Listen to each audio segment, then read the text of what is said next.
Welcome back to Learn, Laugh, and Life Hacks, your go-to place, your everyday place for bonding and educational content for you and your family.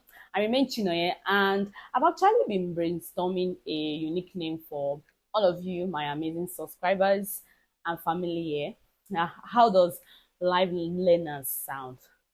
Life learners, my husband actually came up with the name, and I'm actually fond of it.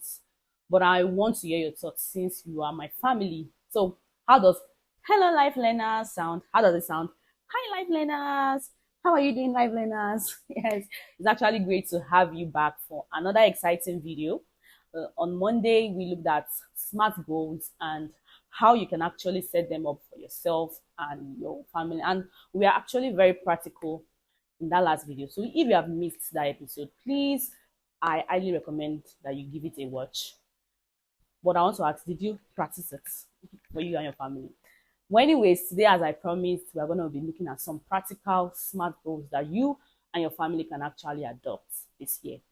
These are just points. They are just suggestions. So feel free to adapt them to fit your family unique needs and lifestyle.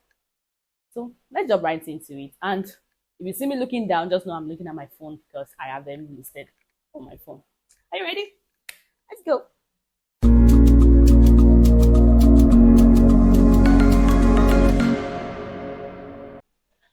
Welcome back. And the first goal on my list is actually spiritual goals because I believe that that should be the most important goal you should have for yourself and for your family because whatever you spend your time to do spiritually will really determine a lot about you. It's going to determine a lot about you, who you listen to spiritually, where you worship, how you study the Bible, how you pray.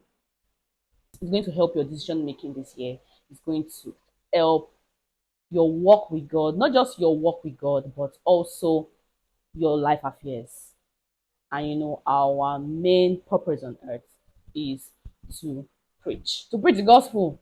That is the main purpose of man on earth. So, what are your spiritual goals for this year, for yourself and for your family? The first on my list when it comes to spiritual goals is that as a family, we will dedicate time each day for devotion or for family prayers. It could be early in the morning, it could be late in the evening, whatever works for you. But it should be a goal that every day as a family we come together to pray.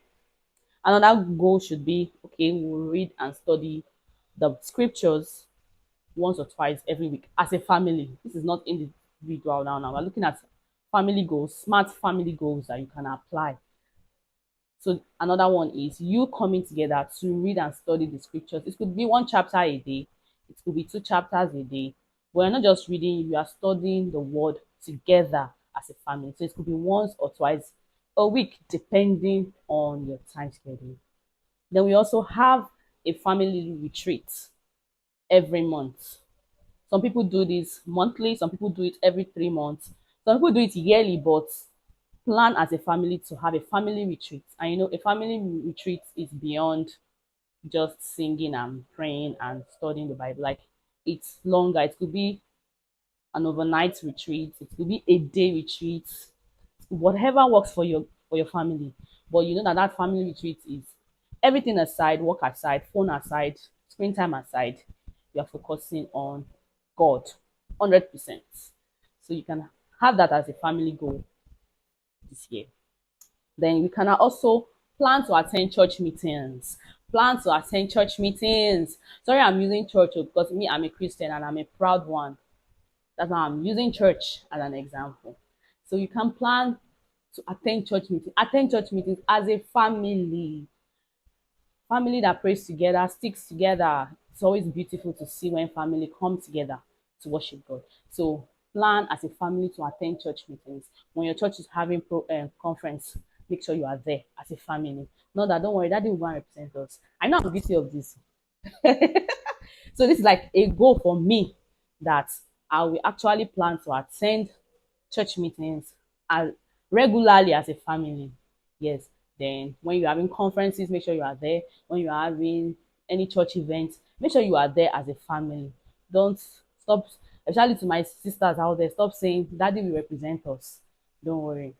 See it as a family thing. Then whenever your church is there's any church activities like evangelism, or maybe there's an outreach like outside the church um four corners, make sure you attend as a family. See it as a plan that okay, we are going to be attending as a family.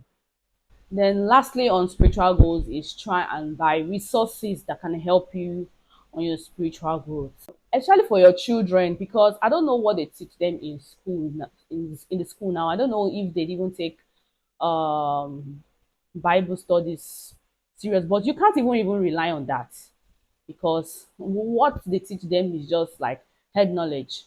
You need to be involved in your your children's spiritual growth, especially now that they are very young. Don't wait until they are a certain age, or don't leave it to the school. Don't even leave it to the Sunday school in church. You need to actively, as a parent, focus on the spiritual growth of your children. So buy resources that can help them. You can also dedicate time, for your children. Not just teaching them, oh, don't steal, don't lie. No, that's not what I'm talking about. I'm talking about taking them through the word, taking them through the scriptures. It is not too late to start. Don't wait till they are a certain age before you can start doing that. So that's spiritual growth.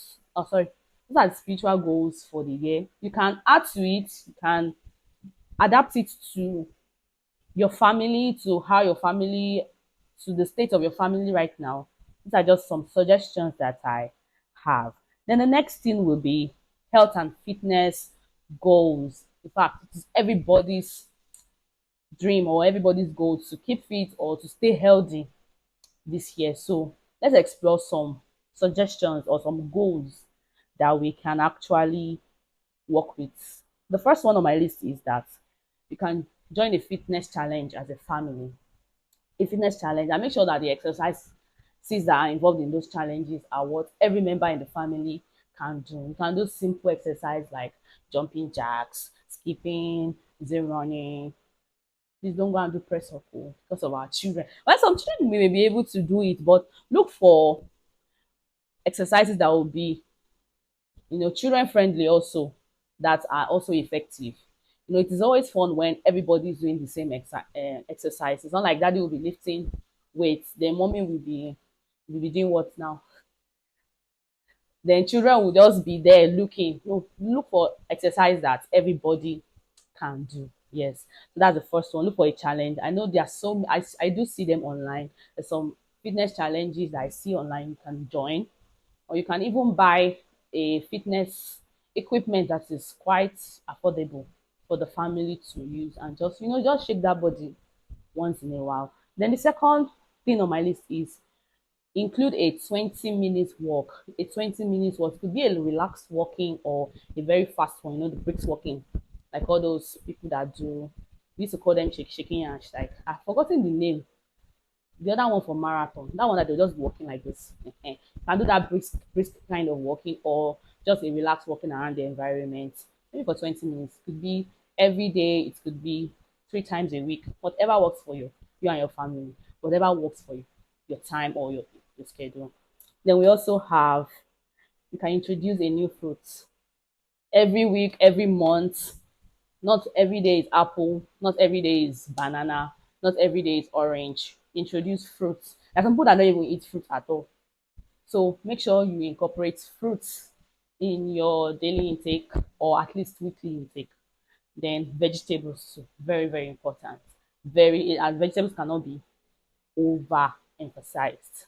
Make sure that for your meals, try as much as possible to introduce vegetables, even if it's as simple as carrots or ugu or anything that is vegetable, introduce it. I don't want the vegetable that you will now fry. You now say, "Shey, this is vegetable." No, I mean fresh one, fresh and supple. Introduce. Then reduce your sugar intake. As a family, you can reduce your sugar intake and introduce healthier drinks instead of you taking minerals every time as a family, just to relax and enjoy. Oh, especially we parents, especially when we collect our salary, that's when we remember that I want to go and buy that, no. Somebody knows I'm talking to him because every time it's one apple drink he likes drinking, but let me not mention his name before he send me out of his house. But try and reduce your sugar intake. Take healthy options. We have healthy smoothie, we have tiger nuts, we have we can even do smoothie at home. You can incorporate that. Let your children fall in love with such kind of drinks. It's not every day it's Capri Sun or Bobo or Ribena. No, introduce healthier options. It's actually an health goal for your family. Then you can also create a meal plan, a healthy meal plan. You see a lot online. But remember, it's what works for your family, what works for your budget, what works for your schedule. You understand? But I know that there are actually healthy options that you can actually make do with that will work for your budget. No matter your budget or your schedule, there will be meal plan that will work for you. Then, then also ensure that every family takes at least 8 cups of water. Yes, 8 glasses of water daily. At least, make sure they take water regularly. There are some people that when they wake up in the morning, they don't even remember to drink water. Taking water is very, very, very, very important. Some people don't even like drinking water, but try and encourage your family to drink lots and lots and lots of water. It's very, very good on all sides. And apart from water, try and encourage your family also to take at least 8 hours of sleep. Hmm. I know some people will be looking at me like this, 8 hours to sleep. Yes, I understand. It's not easy. And I come back from work 9 o'clock. Before I do this, do that, it's already 11. Then I have to wake up 5 o'clock, start even 4 o'clock to start paying work. Where do I want to see 8 hours? I understand. Sincerely, I do because I've actually been there before. But if you can try, even if you cannot start with 8, if it is at 6, you can start. Then gradually, gradually, before you know it, you have moved to 8. Please, it's very healthy because lack of sleep or sleeping less hours of sleep has a lot of impact on your health. In fact, negative impact on your health. So this year, if there's a way you can try to take at least 8 hours of sleep, please do. Please do, not just for you, but for your family. Try. Encourage your children to go to bed on time. They should not wait until everybody is sleeping before they can sleep. No. You see, have a bedtime for them. Is 8 o'clock, 9 o'clock. Whatever works for you guys. But just try. Try. Thank you. Then under health, I also have implement a no screen rule at least 1 hour before bedtime. That's for your children. They should not watch TV at least 1 hour because if it is when they are watching TV, you not tell them, oh yeah, oh yeah, enter inside. It will not be easy, but when they stop watching like an hour before the bedtime, it will be much easier for them to go to bed. So try to have a no screen time 1 hour before the bedtime. So if your bedtime is 9 o'clock, by 8 off the TV. If the bedtime is 7, by 6 off the TV. Well, whatever works for you, actually. Whatever works for you. Yeah. That's for health and fitness goals. Then the third on my list is education. Education and learning. We don't stop learning. We keep on learning. You don't say because you are a daddy, because you are a mommy, then you stop learning. Or you don't say that your children should just be limited to what is being taught in school. At least you pay school fees. No, you should have educational goals. You should have learning goals. The first on my list is try and learn a new language. Try and learn a new language. We have free online apps or websites where you can learn a language because you don't know where you'll meet tomorrow or you don't know who you'll meet tomorrow. You can learn French on Duolingo. You can learn Spanish. You can learn German. You may not be perfect, but at least you have an idea of how some words sound. So as a family, you can do this together. And the funny thing is that children actually even learn languages faster than we adults. So it's a plus for your children. They don't have to go to another country before they can learn their language. They can even start from here. That's why you see most of the children now when they talk, they speak with spring, spring, spring. And that's because of what they watch. The tonation, I'll be waiting they call them, the accent. So they pick it very, very fast than we adults. So if you can start that, if it's 30 minutes a week or 1 hour a week, let them learn a new language. Together with you, you all learn it together.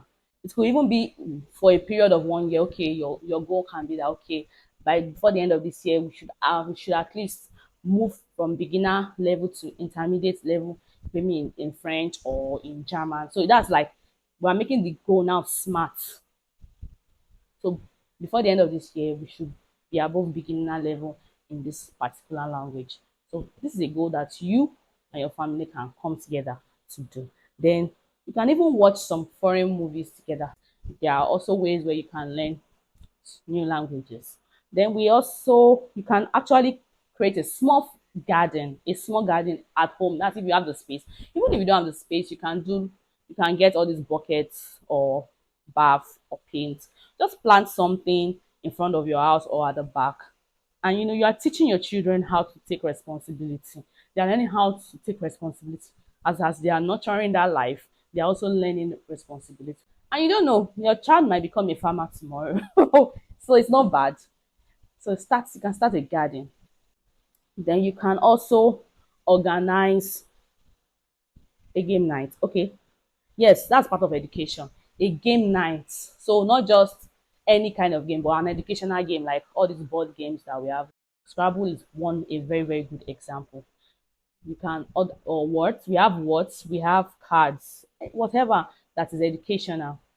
Please engage in it. It could be once in a week, it could be maybe once in 2 weeks, depending on your schedule. But have fun together. Okay, we've looked at spiritual goals, we've looked at health and fitness goals, we've looked at education and learning. Then the fourth one is personal development goals. Personal development goals. And the first thing on my list here is create a dedicated, quiet space at home where any family member can go there to practice either meditation or quiet reflection. So you can set up a place in the house. It could be in the sitting room, it could be in the kitchen, it could even be outside, it could be in the corridor where people will not really disturb anybody. Like some people just want to just think or just clear their head, not necessarily sleep. They just want to think or brainstorm or just reflect or meditate. Have that quiet corner in your house where people can easily do that. Sincerely, it's really going to help. Just that quiet spot, a quiet corner. So when someone sees you there, they'll know that, oh, you just want to be left alone for some time. So create something like that at home. Well, like I said, it depends on what works for you. Then I know some of us is actually our toilets that is our quiet corner. But it'd be nice if there's a quiet corner where you can actually, when the thoughts are coming and pouring, you can actually, write it down, pen down, make it sweet. Then another one is set time together as a family where you all come together to reflect. This is like family meeting, but this time around we're not making decisions here, we're only reflecting. Like this year that passed, when you reflect, okay, what did we do? What could we have done? Or what we have done better? What are we going to do? I just reflect, man, as a family together.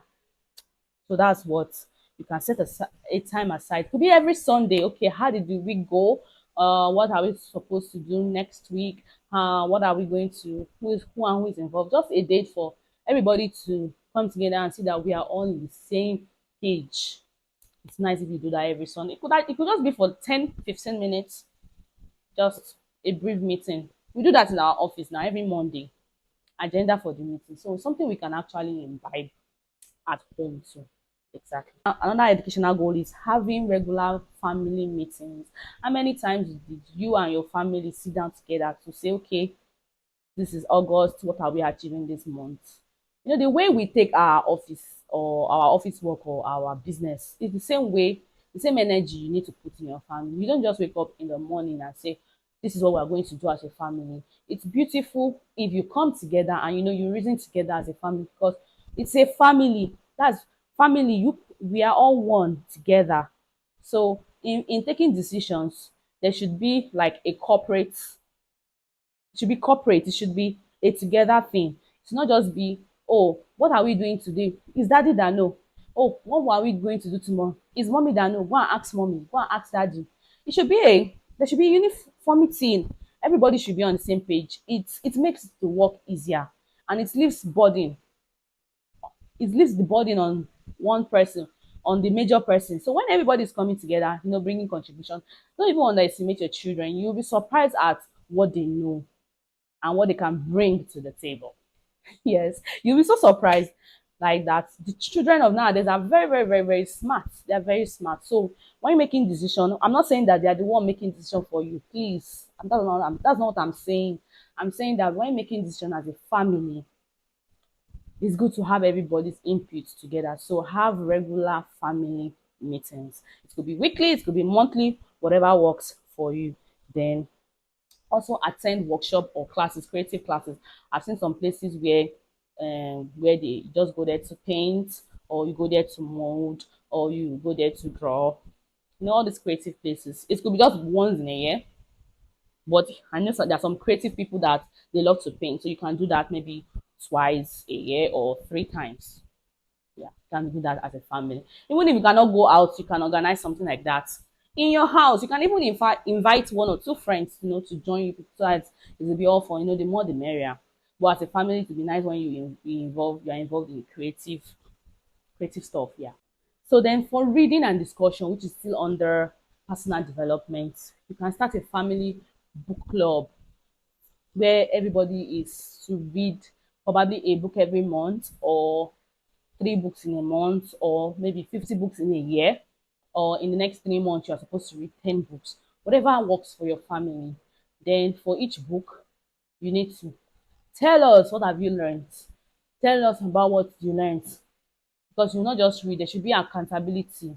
There should be We should make sure that people are actually reading and not just playing. So you tell us what you have read. Then after that, we exchange books.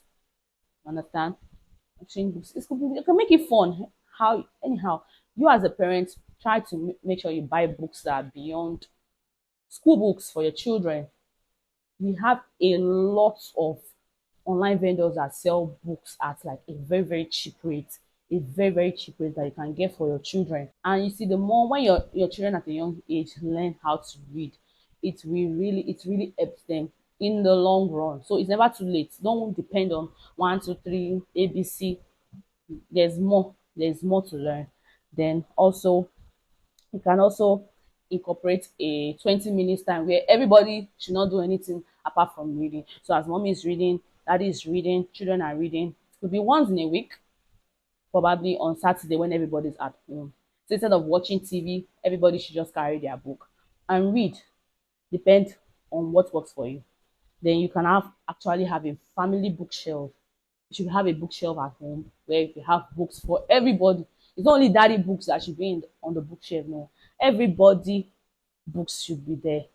So daddy, mommy, children, it's a family bookshelf. It's not like this bookshelf belongs to so and so person.